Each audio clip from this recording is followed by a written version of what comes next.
os realistas acreditavam piamente nos sentidos. Os sentidos nos dão a realidade dos objetos.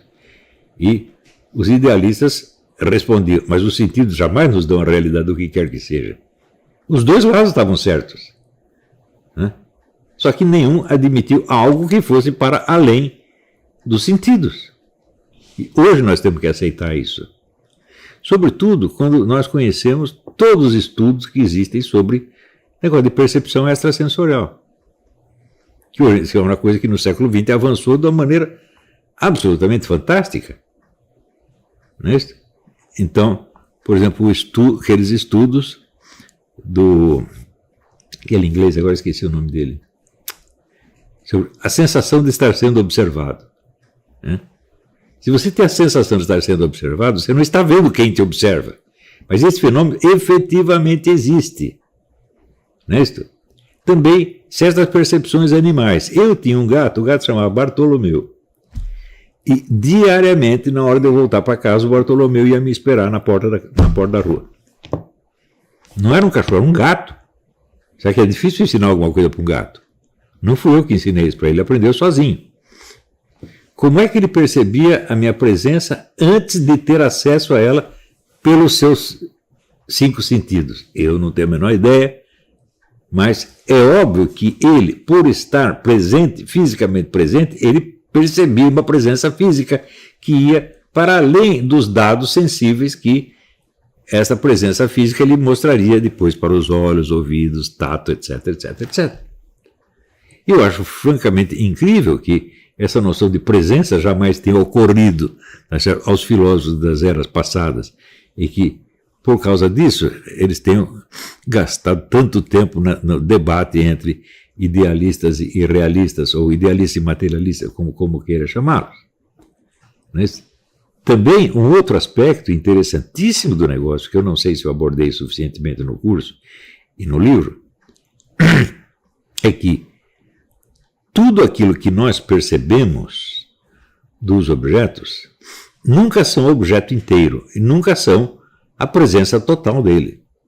São signos dessa presença, apenas signos. Porém, uma coisa que não está presente não pode me dar nenhum signo da sua presença. Portanto, o signo é um elemento fortíssimo para me convencer da presença. Se eu recebo o signo, é porque o objeto está presente, senão eu estaria apenas pensando o signo, não é? Quer dizer, uma coisa é você... Bom, quando você vê o urso, né? O que você viu do urso? Você viu o urso inteiro? Não, meu filho. Você viu só o aspecto externo do urso. Você não viu os órgãos internos. Você não viu o coração do urso batendo. Se não tivesse coração batendo, o urso seria absolutamente inofensivo. E você sabe que ele não é. Não é isso? Então, estes poucos signos que você pegou do urso lhe indicam a presença maciça do urso. Está entendendo? E eles indicam por quê? Porque eles são signos disto.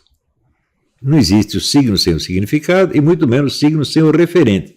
Significado é o quê? É o sentido do signo. É o quê? Quer dizer, é aquilo que corresponde ao signo na esfera da palavra. É a definição do signo. Mas o referente é o objeto real que corresponde a este signo. O referente não é verbal. O referente não é dizível. Isso é importante, a não ser que seja o referente de algo, o fenômeno verbal, claro. Então, mas eu estou falando, o referente de um objeto físico qualquer é o próprio objeto físico, que não é o seu significado e nem o seu signo. Não é isso? A partir da hora que você percebeu que existe um negócio chamado signo, você percebeu uma coisa importantíssima. Os signos não existem só na sua mente, no seu pensamento. Os signos existem em toda parte da natureza. Tudo da natureza você conhece por signos. Então, este conceito que parecia ser o conceito fundamental da nossa linguagem, portanto, do nosso pensamento, é também o significado, o conceito fundamental do mundo físico. Então, esta divisão entre os filósofos que acreditam na existência de um mundo físico real e aqueles que só acreditam no pensamento está abolida automaticamente pela noção de signo. É isso que diz o filósofo americano John Dewey. Ele disse, em vez do pessoal ler Descartes, naqueles tempos remotos, em vez de ler Descartes, Bacon, Hume, tivesse lido o João de Santo Tomás, João Ponceau, o filósofo português, 3 séculos de discussões idiotas teriam sido evitados. Porque não faz sentido você colocar realismo e idealismo, ou materialismo e idealismo, como alternativas, quando no mundo dos signos, tudo essas duas coisas ao mesmo tempo. Quer dizer, a noção de signo, ela abarca tudo isso aí. Abarca e reorganiza o mundo da natureza e o mundo do pensamento e mostra como são, no fundo, são exatamente o mesmo mundo, que se distinguem pela sua atitude perante eles e não em si mesmo. Mas, por exemplo, se você tem uma recordação, por exemplo, você recorda uma cena do seu passado. Você pode dizer, essa cena não existe no mundo físico, ela só existe na sua mente. Eu digo, como? Como é possível? Como é possível que uma coisa que sucedeu no tempo, fisicamente, só exista na minha mente? Não, ela existe no mundo físico, no tempo passado, mas existe. Então ela é um elemento do mundo físico. Como tudo que aconteceu é um elemento do mundo físico. Se você disser que não é, você cai à conclusão seguinte: o mundo acabou de surgir neste mesmo momento. Todo o passado não existiu, o que é absurdo, evidentemente. Então, quando você recorda uma cena do passado, você está recordando algo do mundo físico, do mundo real. Não existe só no seu pensamento. Ele existe numa seção, num departamento específico do mundo físico que você chama o mundo passado. Não é isso?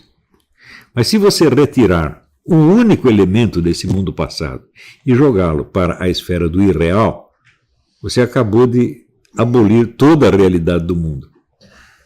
Porque você pega um capítulo do passado, suprime, você suprime o capítulo, mas todas as consequências e tudo que aconteceu depois do capítulo continua existindo. Fala, como é possível?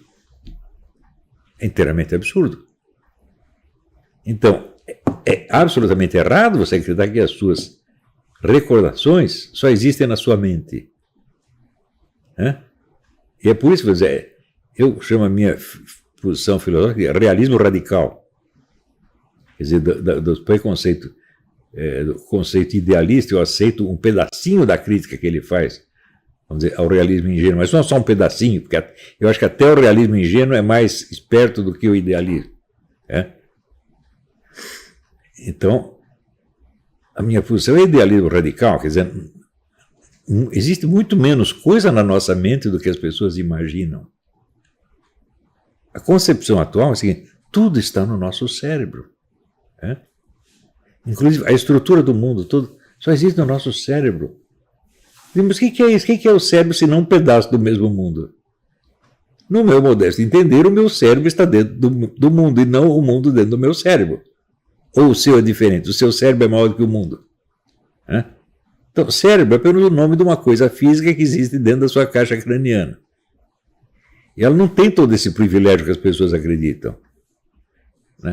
Você quer que as pessoas guardam recordações no cérebro? Coisa mais absurda do mundo. Você não guarda nada no seu cérebro, meu filho. Você apenas repete operações. É isso que você faz, mas você está inevitavelmente se referindo a um mundo real. Este mundo real, ele não é só o mundo que você está vendo neste momento. Ele é tudo que aconteceu antes e o que vai acontecer depois.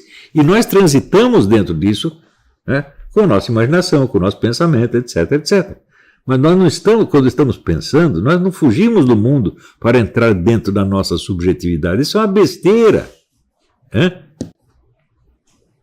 Quer dizer, por exemplo, aqui eu me lembro da minha mãe, a Dona Anice, morreu faz um tempo atrás, morreu 99 anos. Morreu porque caiu no banheiro e quebrou a perna, você não estaria viva ainda. Então, eu lembro inumeráveis cenas da Dona Anice, mas inumeráveis, eu não conseguiria contar para vocês. Se eu fosse escrever minhas memórias da Dona Anice, daria um livro de 10 volumes. E tudo isso não aconteceu, tudo isso está dentro da minha mente apenas. Então, como é possível que exista só na minha mente? Para que existisse só na minha mente, precisaria ter abolido todo esse passado. Ele não existe, nunca existiu, sumiu. Só existe a recordação. Fala, Como é que pode existir só a recordação de uma coisa se a coisa não existe? Não é possível. Né? Então, o passado da Dona Anice é tão real quanto a presença dela neste momento.